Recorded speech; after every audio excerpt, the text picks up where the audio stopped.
It's the Full Court Press with Eric Frandsen and Jason Walker. Welcome back to the to the show that we're doing right now. Following the local teams, breaking down the biggest games with in-depth analysis and team interview. Join the show by calling into 435-752-1069 or text 435-339-0321. It's the Full Court Press. Rose, answer. Yes! Caught! Touchdown! They did it!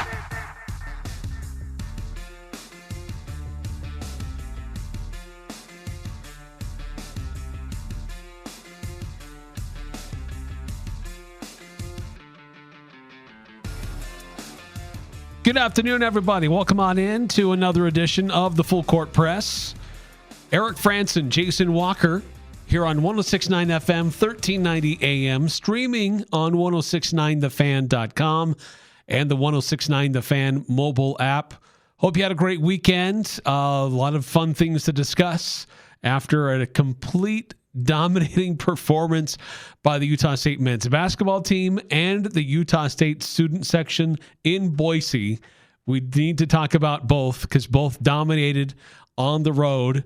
And Utah State ranked in the polls now officially in both the AP and the coaches polls, finally, after the season that they've put together.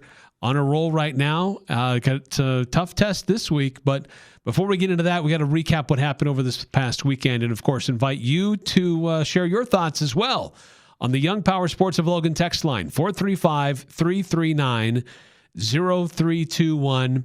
Already receiving texts earlier today and over the weekend, and not surprising after such a dominating performance for Utah State. They led wire to wire. They dominated wire to wire. Boise State tried to make things somewhat interesting with a little bit of juice coming out of halftime, but to give Utah State credit for how they continue to play hard through the whistle, through the timeout, basically snuffing Boise State's soul and never giving it back. A dominating performance for Utah State. The only thing that is surprising is how MJ Collins was not the Mountain West Conference Player of the Week. That is the only debate and discussion that is left us many following this basketball team wondering what would have happened in the Mountain West offices and how that was missed. Yeah, well, it just was really weird. And as I said on social media, it's not so much that Elijah Price, who ended up winning the Mountain West Player of the Week award and got praised from Jared Calhoun earlier today when we were speaking with him in media availability. Like, he had a deserving performance this week. Averaged a double-double, which if you average a double-double, you have about pretty good. You have about a 90% chance of winning the Mountain West Player of the Week if you average a double-double over 2 games. But what was inconsistent to me is that the Mountain West, for better or worse, has one criteria that they will tend to use as a tiebreaker or as a very strong indicator of, like, if you will win Player of the Year. Like, it's number 1 on the list, and that is, what is your team's record? And that's why I say for better or worse, because I'm not always huge into that being like the criteria, because you've had players who had dominant weeks but don't get the Player of the Week award because their team, maybe they lost a close game against a good team, and it's like, okay, but like this guy averaged 25 a game over 2 games, and he didn't get it because this guy averaged 18 a game and his team won both games. Right. Yeah. And that'll happen from time to time. Yeah, but you look at the Mountain West history last year. I didn't check years before this because I didn't have the time to sink into it, but every single Player of the Week award last year went to a player whose team went undefeated that week. Typically 2-0, sometimes 1-0. You get that in non-conference play, or maybe you only play one game that week, and you have a dominant performance. Like Miles Bird, I think they played one game and he won Player of the Week because they beat Houston. And you had some similar things. I think Donovan Dent won it 1 week when they played one game. Had a great performance against a good team. So every single week last year, Player of the Week went to a player who's on a team that went undefeated, and that's by design. Again, for better or worse. This year, like, Elijah Price is basically the only one to do that because it technically happened earlier on Leland Walker, who I refer to as Leland Smith on social media. So my apologies, Leland. You'd think I'd know how to not misname a fellow Walker, but he won it 1 week, but almost none of the teams went undefeated back when it was handed out December 1st. The only team that went undefeated was New Mexico, who went 1-0, barely beating a 300-plus ranked team by 6. Although Jake Hall did get 24 points. You think they would have given it to him because you go undefeated, you have a good performance. That's what gives it to you. So that was the thing that was weird to me, is that the Mountain West broke from its own rules to give Elijah Price the award. It just didn't make sense. Yeah, that is a little curious. But hey, if it adds fuel for Utah State, puts a chip on their shoulder, thank you, Mountain West. Not that Utah State needed one, but this is a big week for Utah State, and they can't be complacent. And so if this creates fuel for their fire, thank you, Mountain West, for the assist there. But Utah State, look, they've been beneficiaries of a pretty soft Mountain West schedule so far. Like 5 of their games so far are against the bottom 6 teams in the conference. And they've got, of those bottom 6, they've beat 5 of them. So, and they've beat them pretty soundly. Their average margin of victory in conference play is like north of 20, north of 22. So they're dominating the teams that they should be beating. It's not that they're just beating the teams they should beat. They're dominating the teams they should beat. And on Saturday, it was total domination from start to finish. And Utah State was not sluggish. They didn't need to kind of ease into things. They came out on fire. They were attacking the rim. They were hitting from outside. They were doing what they needed to do. They were physical. They were creative. And they were relentless in their victory at Boise, 93-68. And kudos to anyone involved in getting students to that arena, and all the debacle that Boise State and how they fumbled the ball on that, how still the HURD and others who contributed made it happen to have that level of fan support there at a visiting team's arena was fantastic. The cheers came through on the TV broadcast. It came through on the radio broadcast. The Utah State traveling student section, Spectrum on Wheels, outperformed the hometown student section, and it was impressive. Yeah, so for those of you who maybe missed it, if you're not on social media, because a lot of this kind of ended up happening on social media, though they did explain it on the broadcast if you were watching, and probably on the radio broadcast as well. But essentially you had the social media account from Boise State's student section, the Corral, their official Twitter account, put out something, I think it was on Friday. I saw it Saturday morning, but I think they said it was put out on Friday, saying any and all students, elementary, middle school, high school, college, any and all students would get in for free to the game. Just show your student ID.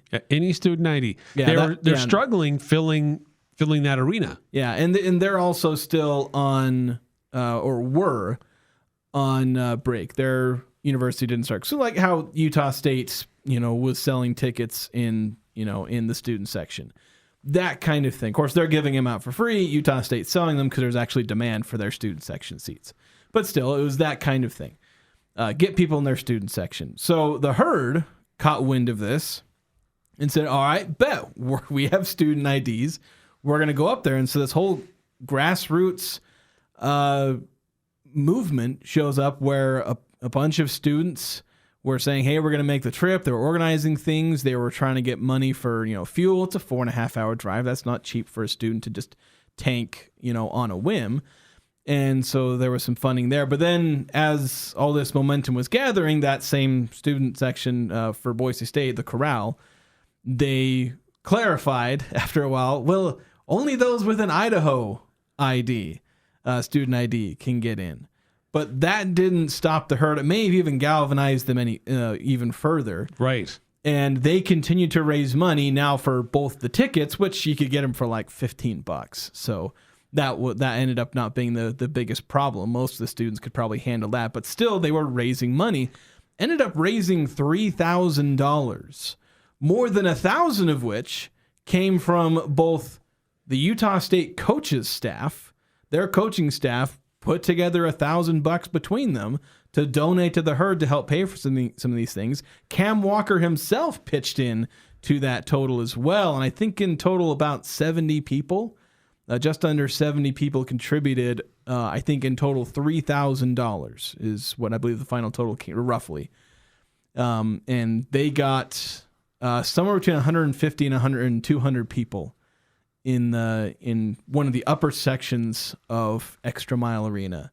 And Eric, as you mentioned, you could hear the chants on TV. The Boise State beat writers were talking about how they were more organized and more energetic than any of the Boise State crowd, although given the way the game started, it was kind of natural that the Aggie fans would have a little bit more energy, but still. But even early in the game. Yeah, you had Boise State players shooting free throws. Like one of my favorites was, because, the HURD researchers and they're smart. Like you had Dylan Andrews shooting free throws, and you had the HURD chanting, Leon Rice hates you, or yes. Leon hates you, based on comments that Leon had made about Dylan Andrews' shooting percentage of late. Right, just this last week. Yeah. Highly critical of his point guard. Yeah, so just a lot of different things. I mean, at the very end, you had some player who, I don't know if he was over. No, it was just one of the other players, and they were chanting ugly duckling because, I don't know, maybe one of the guys looks funny. But, it's one that they've thrown out at a bunch of different players if the HURD thinks they look weird. But yeah, and of course they threw the winning team, losing team. Yeah, that one obviously there, and then out of the visiting, and that was the best display of that I've seen since Utah State went and all their fans went down to Weber State, and Utah State pulled that off. This was several years ago, and the Weber State fans were really, really butt sore over it that it happened, that the students did this, and like, oh, that's so disrespectful. It's like, no. Buy your own tickets. Yeah, fill your own arena so they can't do that. Yeah, so it was a really great moment for Utah State. I mean, it's only like 200 people. Like, it wasn't like Utah State filled the arena with their own fans, but you had 200 students who aren't exactly wealthy. They're not getting paid by anybody. I mean, you did have people donated to them kind of last second, but a lot of them would have had to pay, at least for gas money, among other things. It would have been nice if they could have. Yeah, food is probably a big thing that nobody really covered. They had to drive home night of. Nobody was staying over unless somebody had family in Idaho. Maybe a few people did that, but just getting all those people. I mean, Cam Walker himself was there with the students, at least for part of it, where he was up there with the students, took some pictures with them. Made his way up into the upper section. Yeah, then they all came down. I know some of the Boise media wasn't happy that the fans came down. I think it was literally into the then vacated Boise State student section after the game, after all the Boise fans left. The Aggie fans stuck around, took pictures, hanging their HURD banners in enemy territory or new friendly territory, Spectrum North, I suppose. Yeah, Spectrum North. But it was a fantastic moment, and for Boise, the exact opposite. It was probably the most humiliating moment for Boise State. Not just that they got embarrassed by 25, which is their largest home loss in 27 years. Yeah, demoralizing loss. And then you have the visiting team just kicked your butt in your own arena with its own crowd. Yeah, and had a better crowd than you did. And that's kind of the embarrassing thing for Boise State, and just the Aggies just absolutely putting their stamp on the Mountain West. For now, they've got a lot of challenges left to overcome, but that was that was a really good win. I know some people were like talking about how it wasn't that big of a win for the Aggies. Well, it's like, who else has plastered the Broncos by 25 in their own arena? Who else absolutely, and it could have been 30 plus if the Aggies hadn't put in their backup brigade right at the very end. They could have pushed that thing to 40 the way they were going. They dominated Boise in a way that Boise has not been dominated in a minute. And it's very rare for them to lose like that at home. Yeah, I don't, like I said, rare for them to lose like that at home. It hasn't happened since before my brother was born. It was that kind of performance. Everything from the word go. And I was sounding the alarm bells all week, talking about how this is going to be a motivated team, and the Broncos, they got some advantage in the bigs, and I outlined some reasons the Aggies had some advantages, namely in guard play, and boy, did that show up. The Boise State point guards combining for 1 assist. That was they got criticized for combining for 2 assists in the previous game, and they halved that. But Utah State, like all the worries that I had, like is Boise going to show up with more energy and start fast? Is Boise going to dominate the boards the way they came in as one of the best rebounding teams in the country? None of those. No. Yeah, the other one was, is Boise going to, have a really good game from 3? Because sometimes they just seem to do that against the Aggies. And, add another note to that list you were saying. None of these. Like the Aggies, did they completely dominate on the boards? No, but they won the rebounding battle, 33-31. Boise State allowed 12 offensive rebounds. They haven't allowed double-digit offensive rebounds to anybody this year. And a reminder, they've played one of the toughest schedules in Division I. They've played some really good teams with length, and the Aggies came in and got a bunch of offensive rebounds against them, 26 second-chance points. They forced Boise State into some turnovers. The Aggies didn't turn the ball over. They had 8 turnovers, which is one of their lowest totals of the season.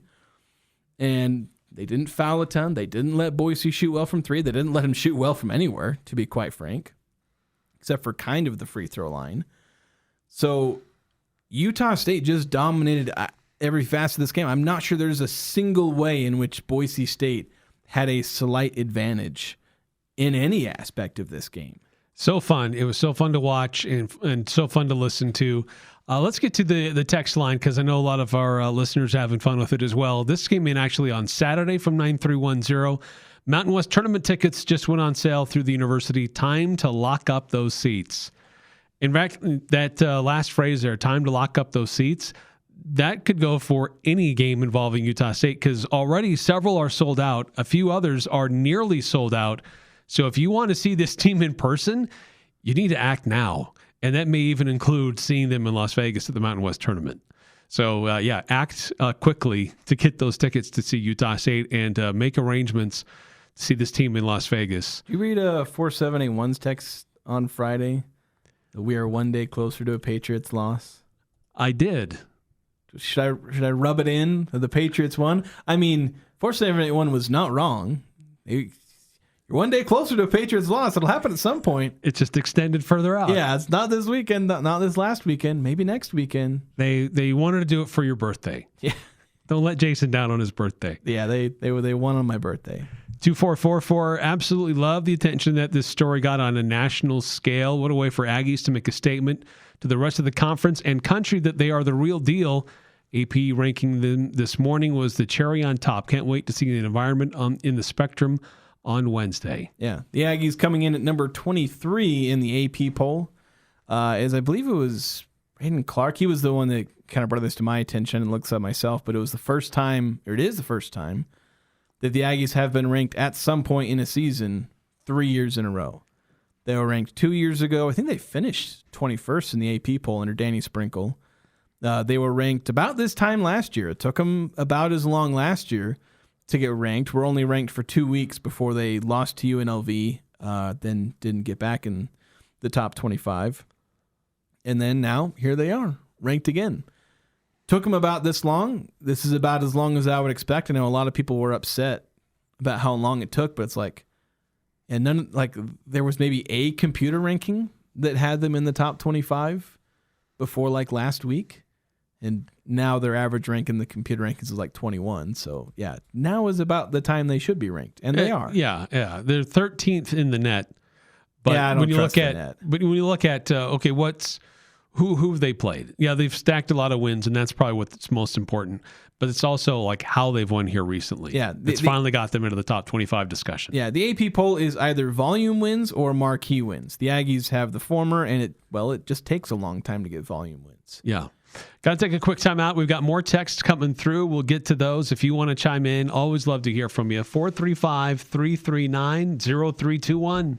The chips and drinks are endless. The burrito is huge for only $7.95. It's got to be Cafe Sabor, Cache Valley's best Mexican restaurant and gold medal winner in the Best of Northern Utah contest. Experience Locals Day every Thursday with a huge burrito, endless chips and soda, only $7.95. Finding any lunch under $10 is nearly impossible. Every Thursday, drinks, chips, and a massive burrito. You pay just $7.95. The food, the fun at Cafe Sabor in the historic train station on 6th West and Center in Logan. Master Auto Tech delivers honest, reliable auto repair and maintenance from certified technicians who put customers first. From routine service to major repairs, they're committed to quality work and clear communication. With 22 Utah locations, including Logan, Brigham City, and Ogden, there's always a Master Auto Tech nearby. Master Auto Tech, expert care, local service, and confidence you can trust. Your trusted, helpful expert, Master Auto Tech. Hi, it's Emily, and here at Serenoni, we believe everyone deserves the perfect blanket. That's why we offer a wide variety of sizes and fabrics, from our softest minky to cozy lush, breathable bamboni to textured waffle.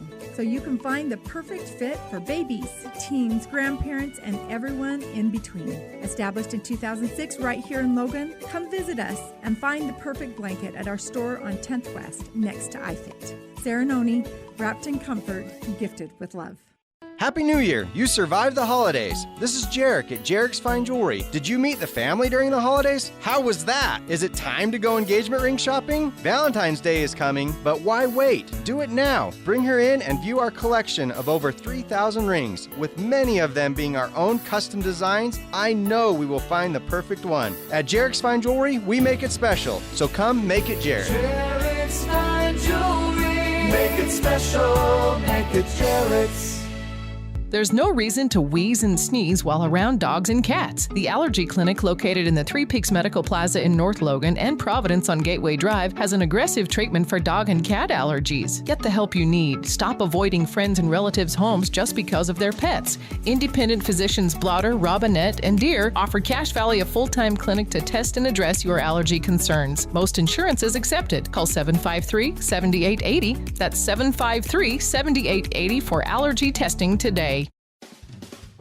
It's cold outside, but you can keep warm inside with a quality-built, super-efficient York furnace. Count on a furnace from York because it's backed by the strongest warranties available. Call Advanced Heating and Air Conditioning, your local York dealer, at 752-7272. Online at advancedheating-ac.com. We're not comfortable until you are. Advanced Heating and Air.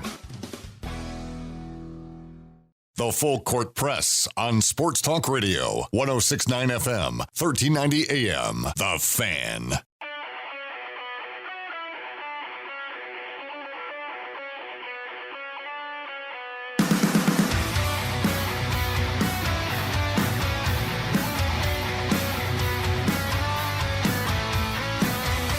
Welcome back to the Full Court Press. Eric Frandsen, Jason Walker. Got some texts coming in from you as well on Young Power Sports of Logan text line, 435-339-0321. Let's get to a couple of those. By the way, 2444 sent in a link to an Instagram reel. It was a podcast, Blue Bloods pod or something like that.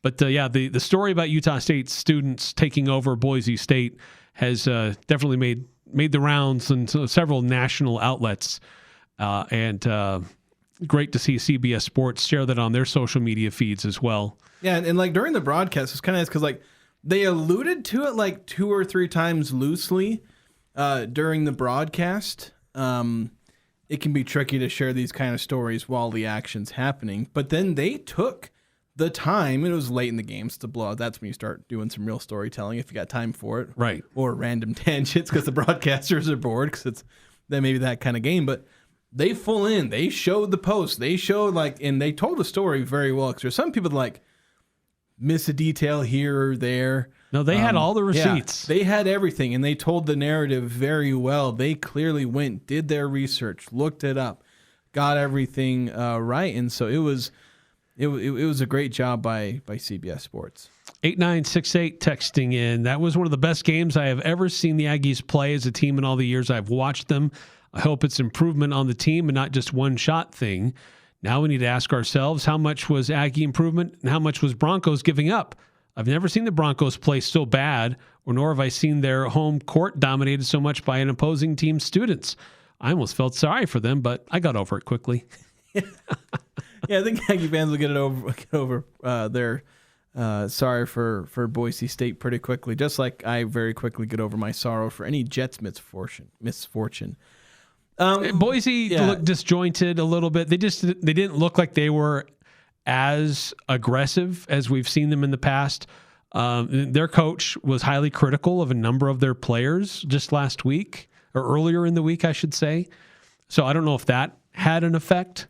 Sometimes coaches will be critical of their players, and that's what they need to hear to get themselves dialed up and playing better. I mean, we've seen Jared Calhoun be critical of some of his guys, and it tends to have a pretty positive effect in the end. But for sometimes other players take it a different way, and they pout rather than respond. Yeah, I think I was about to bring up that same point, is that there were times earlier this season I was like, dang, Jared, you going to hold back a little bit?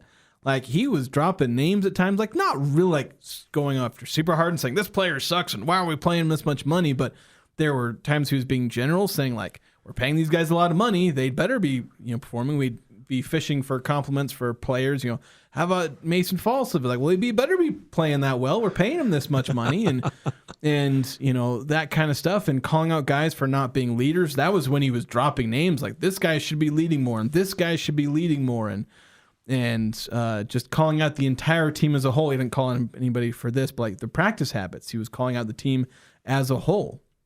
So Jared Calhoun was riding this team hard for about a month as they were kind of going through, the games against Montana State, South Florida, all these teams, Illinois State, and then once conference play hit, it seemed like the message caught hold, because then they routed Colorado State.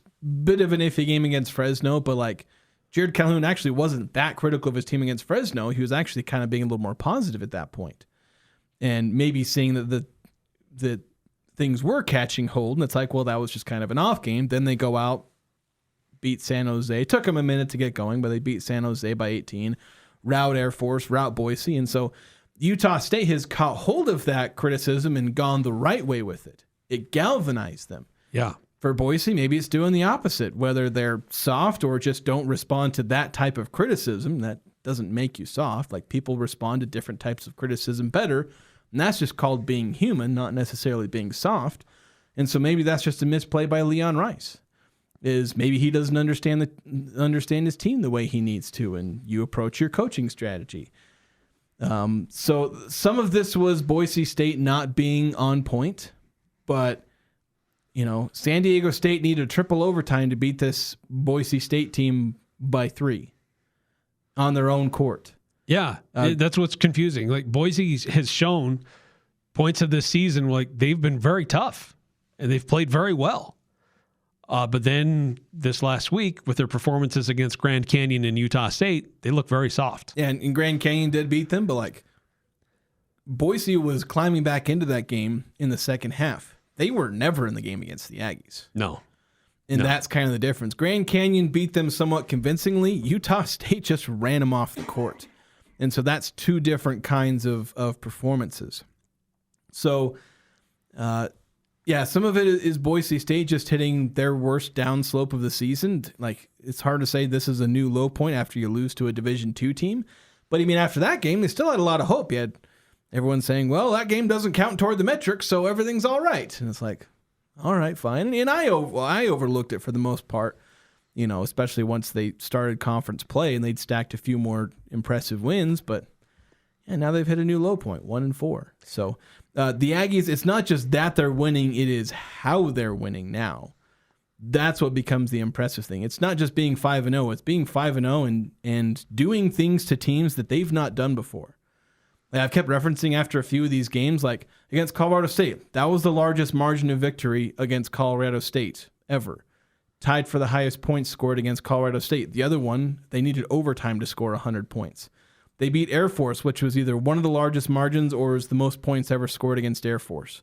The 96 against San Jose wasn't the most points scored against San Jose, but that was because they scored like 105 against them last year under Jared Calhoun. They beat Boise State. That's the most points the Aggies have scored in a game against the Broncos. And had they pushed this margin a little harder, they could have come close to one of the largest margins of victory in that series. Like, Utah State is doing to some of these teams things they've never done before. Like, that's the level that we're talking about with the Aggies here. It's not just winning, because Utah State's beaten all these teams. They've blown all these teams out before. But they're doing things they haven't done before against them and averaging like 90 points. Yeah, in four of their 5 Mountain West wins, they've scored north of 93 points. Yeah, it's just absurd what these Aggies are doing. It's that philosophy of like, we talk about UNLV in football winning, but they're like winning by 1 or 2, versus what Utah State was doing in 2018, where it's like, yeah, they played a cupcake schedule, but when you're winning by 50 plus and your quarterback effectively misses 2.5 games based on all the second halves he's sitting out of, like, there's a different level of dominance and there's a different level of analysis that has to go into that, factoring into just how much you're outperforming your competition. 9315 texting in, sending in an image that says victory on all levels for Aggies on Saturday. I believe we can do it again this week. Did not see any proof of their text about the amateur corral filling up fast. So no seats. Would a BS tweet about fast going seats? Yeah, they were trying to motivate people to get their tickets quickly because they were filling up. Yeah, that was probably a FOMO tactic. And also an excuse to add in the clarification of Idaho. Yes. Because they didn't want to just come out with a tweet saying, oh, only this. They wanted to try and hide it. While still promoting, what's going on. Essentially. 6543 texting in, do we have any quad 1 wins? Will we have a chance for any quad 1 wins going forward? Are we this good, or is there an extraordinary number of bad teams in this conference this year? And how long has it been since the Mountain West was a one-bid conference to the NCAA tournament? I didn't look up. I was looking up some of these others in preparation for answering this. But the answer I don't know to the about that last question. It's been a long time since Mountain West was a one-bid league. It was like the mid-2010s. I'll get in a second. But to answer the first question, quad 1 wins. They do not have any. The only quad 1 game at this point, as of the latest now, which is the only one that counts. It's not when you beat them. It's what are they now. And the Aggies played South Florida. That was on the road. South Florida's 58 in the net. The Aggies lost, so they're 0-1 in quad 1. Boise was a quad 1 game at the time they played it, but the Broncos fell from 70-something to now 80. Mm-hmm. So they're just outside of quad 1 territory. If they jump back into the top 75, that'll become a quad 1 game, but we'll see. Future quad 1 games, there are 3, although one of them is right on the line. At New Mexico, they're 41 in the net, so that one should stay quad 1, win or lose. Then you have at Nevada on February 21st. Actually, they're all in February. February 4th at New Mexico. February 21st at Nevada. They're 75, which is right on the line. Right at the line, yeah. We'll keep an eye on that. If the Aggies win against Nevada on Wednesday, they'll knock that road game out of quad 1 territory. And then at San Diego State, who are 65, and they're kind of uncomfortably close to falling out themselves with 1 or 2 losses. That's something that could knock them out of quad 1 territory. So I'd say there's going to be at least one of the road games at Boise, at Nevada, at New Mexico, and at San Diego State. At least one of those is going to stay quad 1. Probably New Mexico, maybe San Diego State. Or I'd say solid chance San Diego State does, and then kind of a ask me later on Boise and Nevada. Yeah, and there's also a slim chance that the neutral site game against VCU slides back into quad 1 territory. Well, they keep losing these games. And then they lost to who did they lose to? George Mason or something like that? VCU is currently 57 in the net. Yeah. They need to reach 50 or higher to be considered a quad 1 win for the Aggies. Yeah, they had chances. They played St. Louis, who's 21 in the net, and they played George Mason. VCU's 0-5 in quad 1 games. They've really blown a lot of their. I mean, they've lost only one game outside of Quad 1, but they keep blowing their Quad 1 opportunities. Then what was there were a couple other questions in there. I think we kind of answered that second question there. And are we this good, or is there an extraordinary number of bad teams in the conference? Yeah, I mean, the Aggies are, like I mentioned a thing about how they're doing things they've never done against some of these teams. Some of that is Air Force is one of the worst versions of themselves they've ever been. Fresno's actually better than they were last year. Yeah. Well, that is the game the Aggies struggled a little bit in. San Jose is about the same as they were last year. Colorado State, worse than they were last year. They were injured. There's a few things that kind of go into that. I think the thing is the bottom end of the conference is probably about the same. It's actually the top half of the conference is actually kind of weaker. So with the Aggies playing the bottom half, like they're about the same as they've been. And now the Aggies are about to face what's typically been what is a weaker than is typical top half of the conference. So it's there's not an extraordinary number of like bad teams. It's just usually you have 4 or 5 NCAA tournament teams, and there's only like one right now, and it's Utah State. But looking at some statistical things where the Utah State where they're ranked compared to all teams in college basketball, they are a top 10 team in assist to turnover ratio, assists per game, effective field goal percentage, scoring margin, and scoring offense. And they're a top 25 team in several others, including 3-point field goal percentage and a few others. So this is a team that effectively is still playing very, very good basketball. Yeah, and they're 20th in KenPom, which we've had teams that are Mountain West champion. Like the Mountain West champion, like Danny Sprinkle, won an NCAA tournament game. That team ended 51 in KenPom. Like that's, the Craig Smith teams, the ones with Sam Merrill and Namiya Shiketa, they finished 38th the year they, that first Craig Smith year. And then the year that they beat San Diego State in the championship game, they were 41st in KenPom. Like that's what we're comparing. Those are the kind of the banner year teams, and Utah State is ranked way ahead of them. Now, whether this is going to continue, that's a big question mark. Yeah, because Utah State's had moments where they've been ranked high like this in the net or in KenPom, or specifically the net, but it's not always. Sustained. They've not been ranked this high in KenPom in a minute, or maybe they were in the second Ryan Odom year. They were ranked pretty close to this high, partly because they had an offense that was about this good. Though that year their defense wasn't nearly as good as what this year's defense has been for the most part. So yeah, and then that last question's for a specific. The last year the Mountain West only had one team in the NCAA tournament, was the 2016-17 season, and actually the year before that as well, 2015-16. They had back-to-back years of just one bid, which is one of just 3 times the Mountain West has only had one team qualify for the NCAA tournament. In its history. And its entire history. Wow.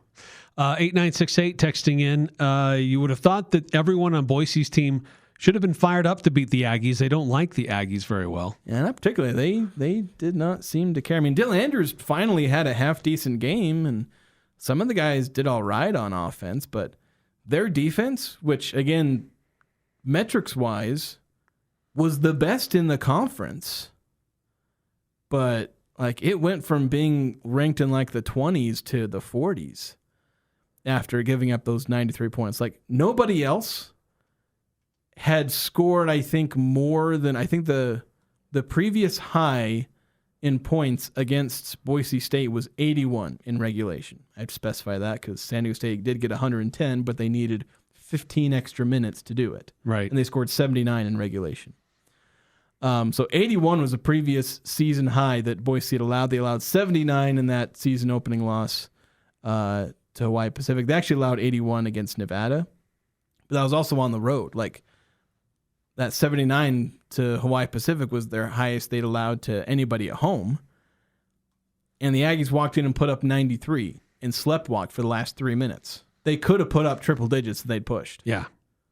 Yeah, easily. And 9315 sent something in. It looks like it's something we'll have to watch during your break because it's kind of a long link to something. So we'll take a look at that and maybe reply after if we can. But if you want to weigh in, always love to hear from you. 435-339-0321. Utah State on top of the Mountain West. They're into the top 25. More reactions. And looking at the other standings, what else happened throughout the Mountain West over the weekend? We'll update you on that next here on the Full Court Press. Now here's a concept. You earmark a third of your profits to go back into the community to local charities. Dex Imaging does that. My name is Nate Lamson, and I'd like to share with you what I know about the company that acquired Valley Office Systems. Dex Imaging is committed to continuing quality customer service on your copier, printer, or office solution while raising the bar to become a strong community partner. Visit deximaging.com. We think globally, but act locally. This is Garrett with Cache Valley Bank. Life has a way of moving quickly. Kids growing up, students starting fresh, and business owners taking bold new steps. At Cache Valley Bank, we're here for all of it. Whether you're opening your first account, growing your business, saving for the future, or planning what comes next, we're proud to be your trusted financial partner right here at home. Cache Valley Bank. Real relationships, real solutions for every stage of life. Member FDIC. Hi, this is Ashley with LSS Insurance. Medicare can seem complicated, but it doesn't have to be. Let us help. We'll answer all your questions and get you specific information that fits your needs. Medicare is not one size fits all. We'll help you find the right coverage for you. Call 752-9493. You can ignore the TV and the junk mail. We'll get you the exact information you need. We will help you access the benefits that are important to you. Call LSS Insurance at 752-9493. Hi, this is Gene Needham of SC Needham Jewelers. I would like to welcome all USU students back to Logan. Perhaps this is the year you'll get engaged. Thousands of Aggies have shopped our store over the past century. We are Utah's oldest jewelry store. My children, Sylvan, JD, Elizabeth, Stuart, and Stratford represent our fifth generation of jewelers.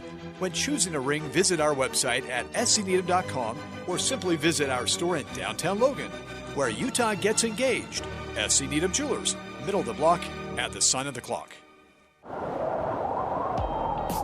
Winter's here, and that old car sitting in the driveway isn't getting any warmer. Turn that frozen junker into cold hard cash with DD Auto and Salvage in Logan. It's never too cold, too wet, or too late to clean up and cash out. DD Auto and Salvage makes it quick and easy. They'll even pick it up for you. Get the most money possible for junk vehicles or scrap metal. Clear it out. Get the cash today. Call 787-1204. That's 787-1204. And let DD Auto and Salvage pay you today. DD Auto and Salvage. Cold cars turned into hot cash.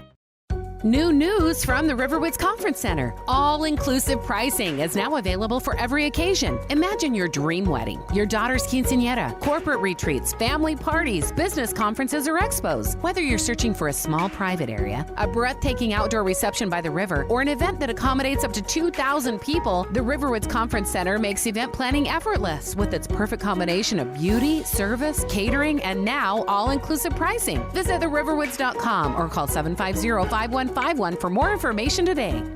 The Aggies, the Jazz, the high schools, the Full Court Press on Sports Talk Radio, 106.9 FM, 1390 AM. The Fan.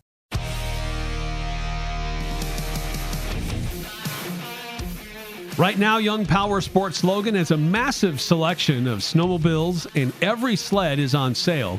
Mountain, trail, crossover, new and non-current inventory. It's all priced to move. They will not be beat on price, guaranteed.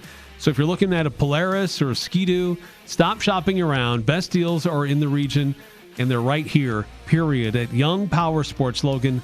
Get out and ride. They sponsor our text line, 435-339-0321. And got this passed along to us from 9315. This was part of it was part of a post game from Bronco News Network, I guess, post game show, and they were upset about the fan support that Utah State put on the road, and that the fans were celebrating on their own court. Well, I don't know what who's in charge of that, but I've had people waiting for me to get off the radio, just sitting behind me, that people have come up and told them they have to leave. They can't be in here.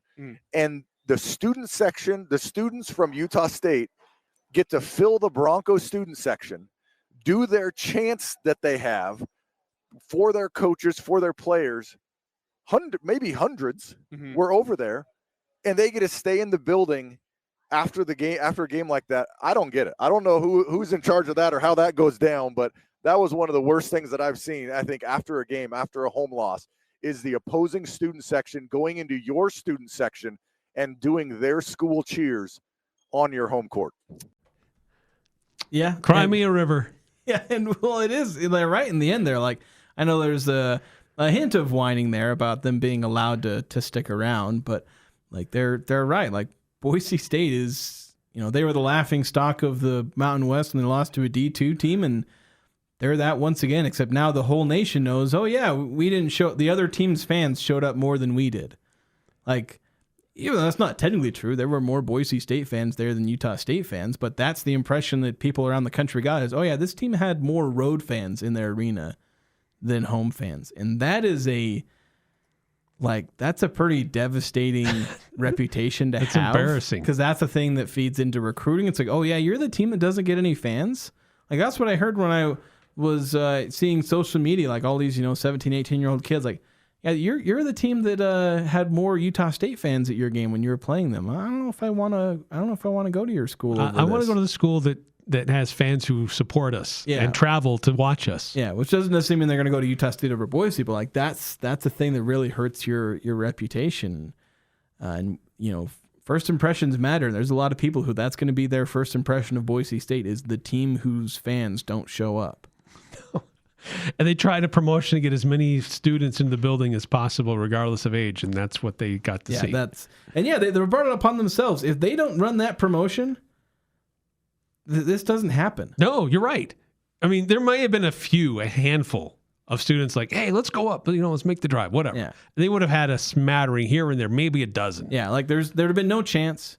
Just the typical amount of road fans, because there's always some that are cheering, and you get that everywhere you go. Expatriates, there might be 100 of them at most, but they brought it on themselves. They brought the Spectrum on Wheels, the HURD, into their own backyard, into their own front yard, to be more accurate. Right, and took a spot on their own front porch. Yeah. So that's essentially what happened to the Broncos, and it ended up being kind of the biggest story. Partly because the rest of the games in the Mountain West weren't like that spectacular. No, that was not the only blowout of the night. I mean, It was all but one game were blowouts. Yeah, because New Mexico routed Air Force. That's going to be the life of Air Force. Grand Canyon routed San Jose. At home. Nevada took care of business against Wyoming. They needed to score a lot of points. That was a closer game. Yeah. It was only decided by 9. Yeah. It was a 1-point game at halftime. Yeah. High scoring from Wyoming was up, but Nevada takes care of business. That was basically the closest game, 92-83. That was the final there. And then Fresno getting blown out by San Diego State as the Aztecs were hosting Fresno State. So, just not a whole lot of exciting, compelling basketball played. So, yeah, the biggest story ended up being, Boise had its stadium invaded by a bunch of 18-year-old students. Kudos to the HURD. Kudos to Utah State's coaching staff and anybody who contributed to make that possible. Hats off. I mean, slow clap, applause. You absolutely deserve all the flowers. And impressive for what happened all around, from the team to coaching to the students and the fans in the arena. What a fun night for Utah State basketball.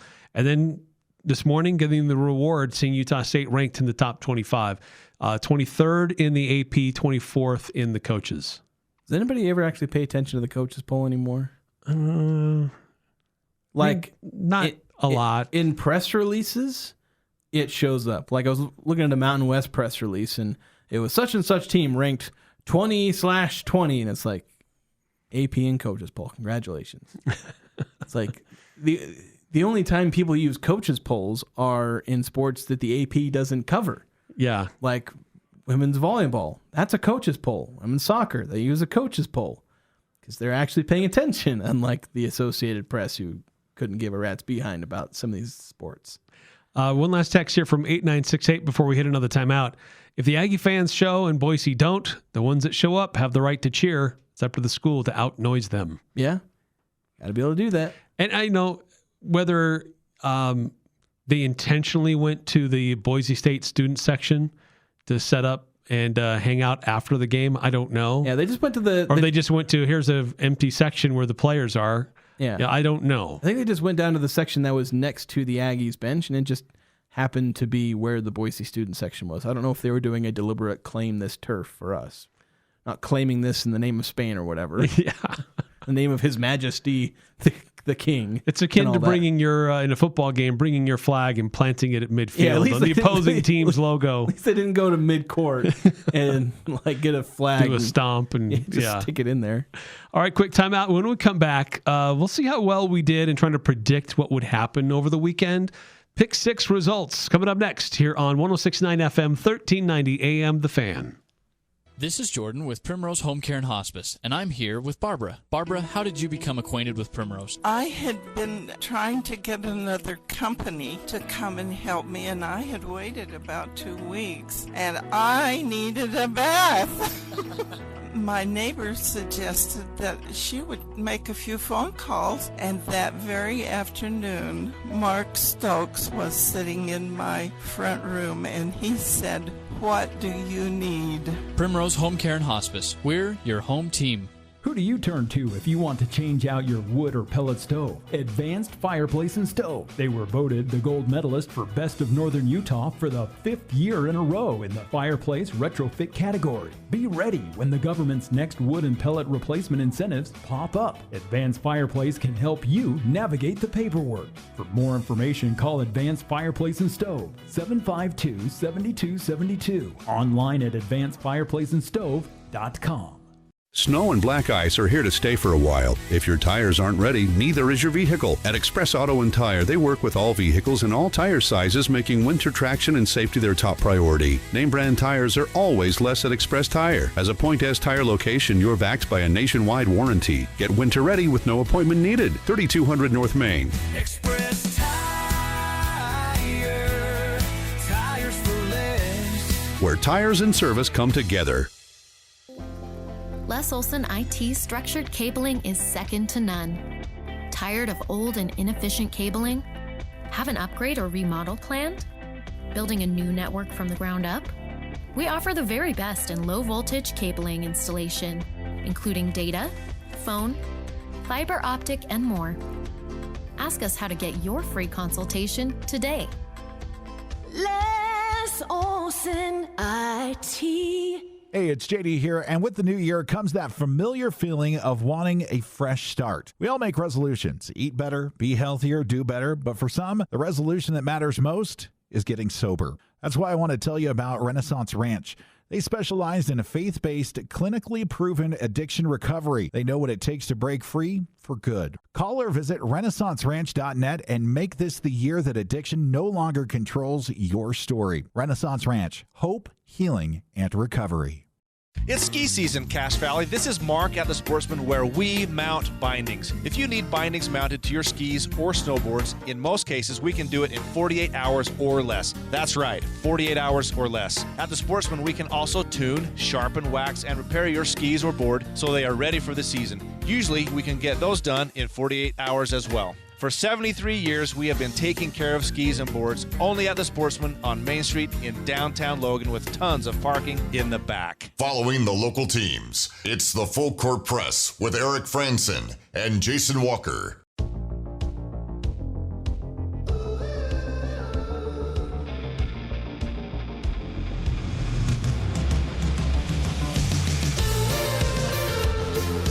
Batteries, headlights, wiper blades, they're all in stock, on sale now at your local Napa Auto Parts stores. And you can also stock up on air fresheners, snow scrapers, shop towels. Got a lot of great deals available right now at your locally owned Napa Auto Parts stores located from Preston to Providence. So on Thursdays, normally, we do Pick 6. We try to predict 6 things that will happen for the upcoming weekend. Jason takes 3 lines. I provide 3 lines, and we have a tiebreaker as well. I believe, Jason, you're on a little bit of a roll here. And so you won last week. We'll see if that will continue. All right, so we're starting with the lines that you had. Total turnovers in the 2 college football playoff semifinal games. You set the line at 3.5. There were 4 total turnovers, 2 interceptions, 2 fumbles recovered. 3 of those were in the Indiana-Oregon game, naturally. Yeah, after watching the first one, I was like, ooh. Yeah, you might have a chance. Nah, Indiana took care of business there. So I took the over, you took the under. So I'm up 1-0. Still, that's a pretty close line. Yeah, that was most of these lines are actually pretty good. Most of them. This next one, maybe not so much. Nevada minus 3.5 over Wyoming. We both took Nevada, and we were both pretty right. Nevada wins that one by 9. Keontae George points and assists against Dallas. I did the math on this on my okay, I don't have time for this. Keontae George points and assists against Dallas, 39.5. You took the over, I took the under. He had 26. Boise State 3-pointers made. I'm not going to have time to get through all of this, Eric. I got to be sorry. We have 20 seconds. The long and short of it is you won. Oh, okay. I did the math wrong and you won on tiebreaker, but I realized I did the math wrong on who was getting points, and so you won without needing the tiebreaker. So yeah, okay. So there you go. Eric I'll wins. take it. I win.